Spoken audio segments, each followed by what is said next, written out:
Puntahan lang natin tong LRT1 extension na ito.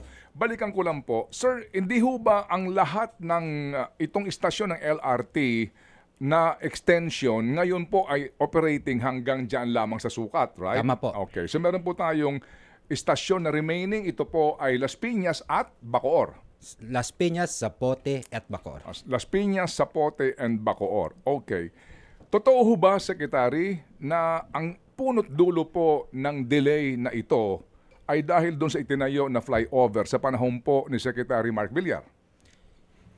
Ang punot dulo po talaga, hindi po natin masabi na isa lang po yun cause. Sec, no? Uulitin ko po.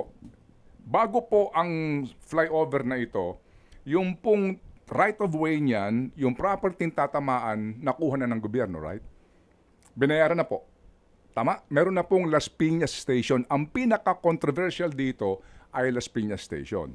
So yung Las Piñas Station na yan, sa original pong plano, nakuha na po yan ng gobyerno. Binayaran na nga, di po ba? May nabayaran po, hindi lahat. Okay, sige. Sa amin pong panayam kay Ginoong Cabrera, binabanggit niya na bayad na ito at meron na nga pong plano. Pati yung LRMC na siya pong operator nito, yung lahat ng plano niyan, gawa na. Okay, so nabayaran na yan, pero dahil may itinayong flyover, nagbago na po ang lahat.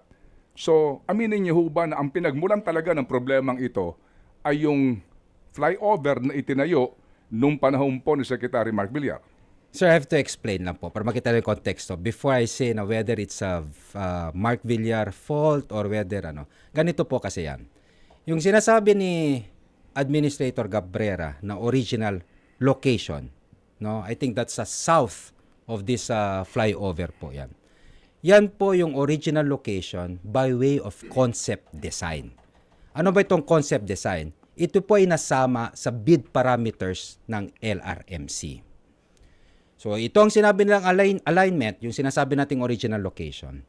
Now, based on the concession agreement, in order for LRMC to start anything on this extension, obligasyon po ng gobyerno na i-deliver ang right of way 100% free talaga yung right of way na walang problema ibibigay nyo sa LRMC kasi yan ang nakasaad sa concession agreement at sisimulan nila ang design.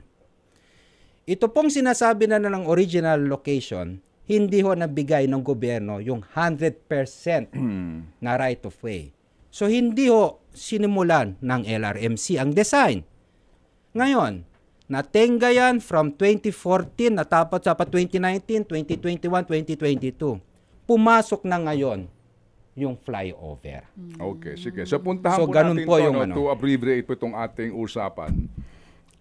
Kung hindi itinayo yung flyover na iyan, kasi nga po sa akin pong hawak dito, binabanggit na mismo po ang LRTA sumulat nga sa DPWH March 10, 2021, sinasabi nila na hindi pa pwedeng magtayo dyan ng flyover kasi itong proyektong ito na LRT1 extension lubos na maapektuhan, magkakaroon ng realignment, magkakaroon din dito ng panibagong problema sa acquisition po ng right of way, pati nga yung mismong disenyo. So uulitin ko, kung hindi, tanggalin na ng ating pangalan Mark Villar. Baka may mga taong allergic doon na marinig yung mga pangalang Villar. So, kung hindi ba itinayo yung flyover na yan, tapos na to? To be truthful about this project?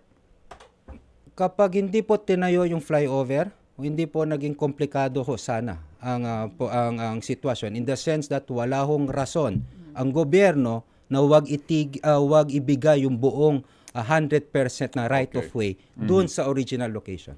Mga kapatid, patuloy po kayong tumutok sa 105.9 True FM para sa totoong balita, impormasyon, music and entertainment. Mag-subscribe sa aming YouTube channel at podcast at sundan nyo kami sa Facebook, Instagram, X at TikTok sa True Network PH. Bisitahin din po ang aming official website, truefm.ph. At panoorin din kami sa True TV Signal, Channel 19. Kami po ang 105.9 True FM. Laging true sa'yo, kapatid.